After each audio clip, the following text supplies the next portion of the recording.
l'état de ton cœur? La Bible dit que tu prospères à tous égards. Tu es en bonne santé comme prospérera l'état de ton âme. La Bible te dit garde ton cœur plus que toute autre chose, car c'est de lui que te viendra les sources de la vie. La Bible te dit encore une chose, que là où se trouve ton cœur, c'est là que se trouve ton trésor. La Bible te dit une chose, dans le cœur de l'homme s'élève une foule de projets, mais seul le dessein de l'Éternel s'accomplit. Dieu a beaucoup à faire avec ton cœur. Il dit ce peuple m'adore du bout des lèvres, mais le cœur est éloigné de moi. Dieu n'écoute pas ce que tu lui dis, il écoute ce que ton cœur lui dit. Ça sert donc à quoi de venir à l'église, d'être à l'heure, de s'asseoir, si dans ton cœur ne règne que la méchanceté? Aujourd'hui, beaucoup crient Jésus, Jésus, mais ils ont un cœur qui est éloigné de Jésus. Beaucoup servent le Seigneur, mais ils n'ont pas mal de mentir sur quelqu'un. Tu n'as jamais vu quelqu'un faire quelque chose, tu lui colles une étiquette. Tu n'as jamais vu, mais par jalousie, tu lui donnes un nom et tu salis sa réputation. Et puis après, tu dis Jésus. En quoi tu connais Jésus?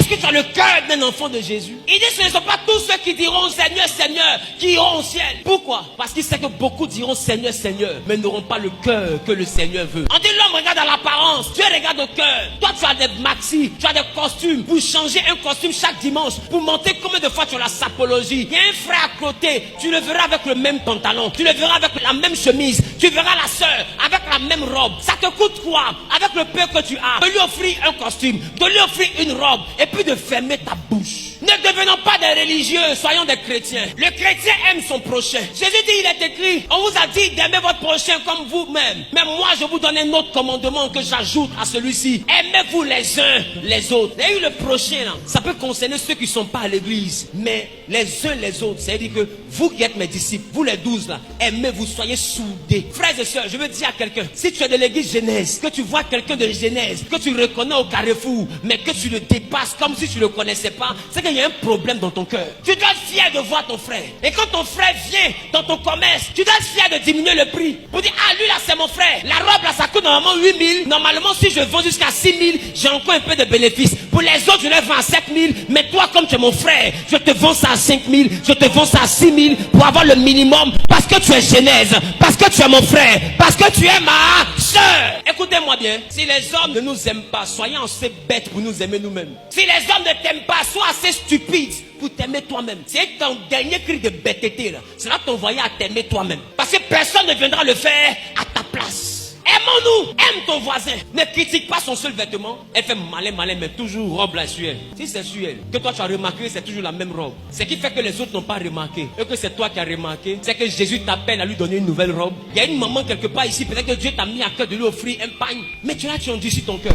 Or dans ton placard là-bas, il y a des pagnes que tu n'utilises pas. Dieu regarde au cœur. Quel est l'état de ton cœur?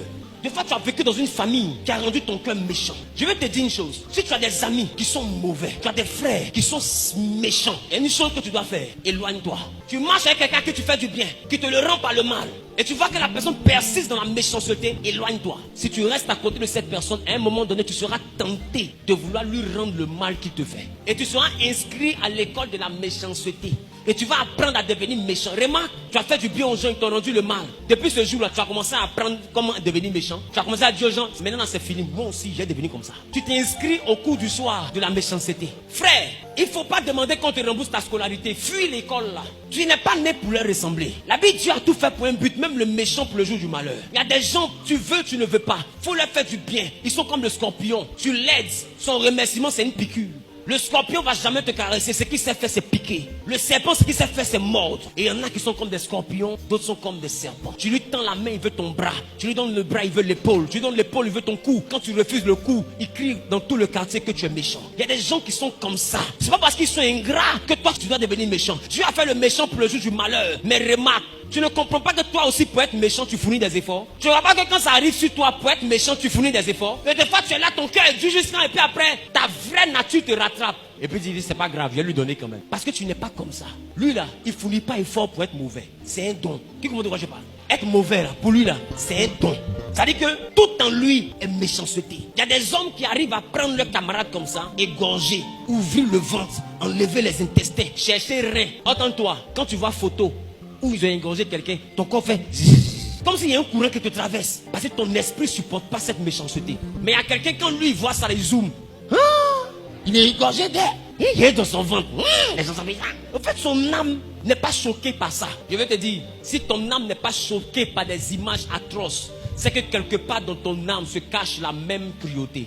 À partir d'aujourd'hui, si tu vois la méchanceté humaine par des crimes, par des meurtres, des assassinats, et que ton cœur ne tremble pas, mets-toi à genoux, dis Seigneur, donne-moi un bon cœur, travaille mon cœur. Ça veut dire que ton cœur reconnaît ça. Ton cœur n'est pas choqué par ça. Quelque part dans ton cœur est habitué à ça. Ton cœur prend plaisir à ça. Parce que quelqu'un qui ne prend pas plaisir à ça, même qu'il va dire enlève. Tu n'as pas remarqué? Ça te fait bizarre.